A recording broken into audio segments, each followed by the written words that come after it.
We're here at MagicCon Chicago, and I wanted to take the opportunity to scour the floor, check out the massive community that's here, and answer some questions I had about collectibility when it comes to Magic the Gathering, and to get a feel for how collectibility works at these conventions and with Magic as a whole. I decided to approach this event from several different angles. I'm trying to fill out collections as well as find niche cards for small decks. So join me on this journey today as we talk about everything collectible at MagicCon Chicago 2024. Now, when I got to this event, I will tell you, I was amazed.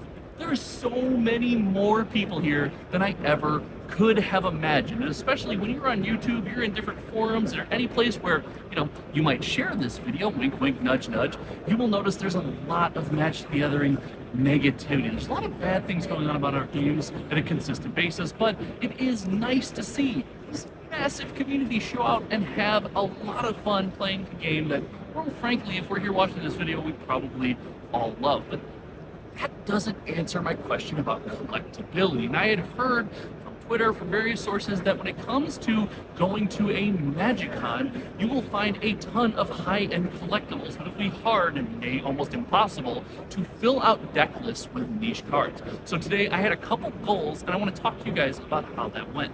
First and foremost, I wanted to scour the event floor and find out what people are collecting. Not only what is in the cases, but what are regular people like you and I actually spending our hard-earned money on. I wanted to see how many crazy high-end collectibles are out there. We're talking alpha, beta, black lotuses, things that most of us will never fathom getting our hands on. And I also wanted to buy some random commons and uncommons to fill out some deck lists. So going through all this was quite the adventure, and I did find that the high-end collectibles are pretty much where it's at for most of these vendors. And that's no secret. It's a little bit of a peek behind the curtain for most of these vendors that look to have a booth and make a bunch of money and try to move products at a convention like this. You are looking at an extremely high bill, paying upwards of $10,000 to $20,000 just for a spot to vend. That's not making any profits. That's just what you pay to reserve your spot. So to make up a lot of that gap, you have to sell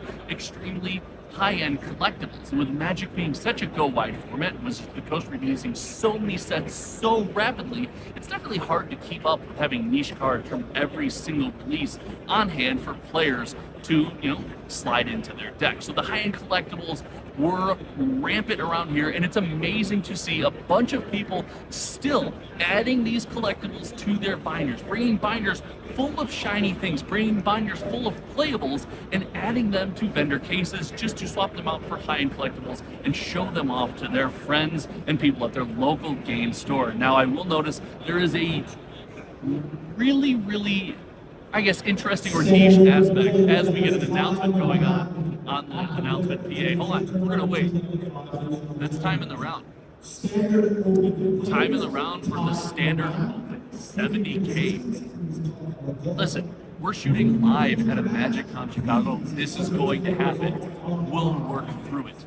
So this is something that I have noticed is about these high-end collectibles, is most of these sales are coming through the means of commander staples. The high-end collectibles, crazy expensive cards, but also still highly playable in Magic's most popular format. We're seeing tons of dual lands being sold. We're seeing high-end artifacts blinging out decks rampant all over the place, and those sales are really piling up. So it's showing this new aspect of Magic the Gathering collectibility. But I've said a lot that Magic collectibility itself is not actually dead. There have been people that I have witnessed myself. I've seen it happen, and I've done a bit of this myself, buying stuff not necessarily to play in decks, but just to show off in binders. This is all extremely healthy and shows that our community and our game is in a much better space than we originally thought. Now, I will say it's not perfect. I will note that the big downfall here is most of the collectibles that are being purchased, these high-end cards, these crazy chase aspect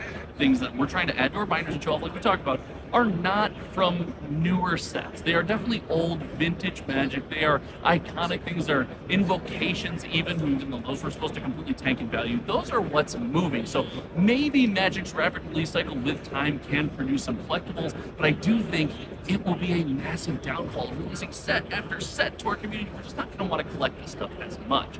And while collectability is super cool and there's a lot of stuff to check out here, we'll be here all weekend. Make sure you subscribe and follow along for some more content. It's not all fun and games. It is true, and I have found myself struggling to fill out decks and buy smaller, less important cards, smaller transactions to build decks and actually play Magic the Gathering in something that isn't Commander. And that's been a challenge. That's been something that's been very difficult to overcome. In fact, at one point today, I realized there are more Black Lotuses in this room than there are copies of Oni Cult Anvil, the uncommon from Kamigawa Neon Dynasty that I needed for a random deck. There are more copies of Power 9 in this room than there were Torch the Tower. It's a crazy disparity, and it just goes to show that not only does the rapid release cycle hurt our vendors, hurt our LGSs when it comes to trying to keep up with all these cards, but it does us as players a bit of a disservice because these vendors can't justify bringing this bulk, bringing these cards in.